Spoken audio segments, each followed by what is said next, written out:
The latest situation is that we now know that the ship is listing 18 to 19 degrees to starboard. The bow appears to be still firmly wedged on the reef. We have lost more than 30 containers from the stern and midships, and we are confident that none of those contain dangerous goods. And the majority of those containers are empty.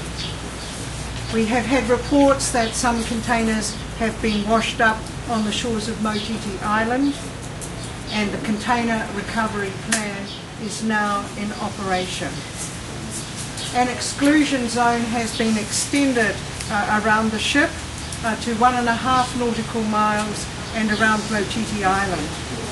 Coastal navigational warnings were issued last night and are being updated now. The on-water recovery of containers is the responsibility of the salvor, and the priority around and when the containers come ashore, they will be managed by the police. If you see a container come ashore, please ring 0800 oil spill, advise the police of the exact location of the container, and please do not touch or look at the container, because we will be uncertain as to what is contained inside. For your own protection and security, please don't do that. We need to be able to identify and collect and manage the container recovery process very carefully. I'm now going to pass to Bruce, who has this morning been able to fly over the Rena, and he will give you an update of the situation. Good morning, Bruce Anderson. This morning we did an overflight of the Rena. This morning we did an overflight of the Rena to assess the impact of the night's weather. Swells out there are around 4 metres high.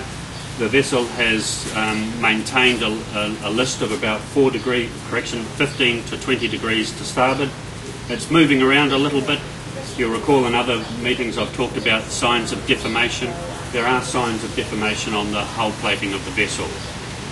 It does look like that, as Catherine described, that the bow has been pinned, but the weather has caused the stern of the vessel to move around, and that's causing the stressing on the vessel.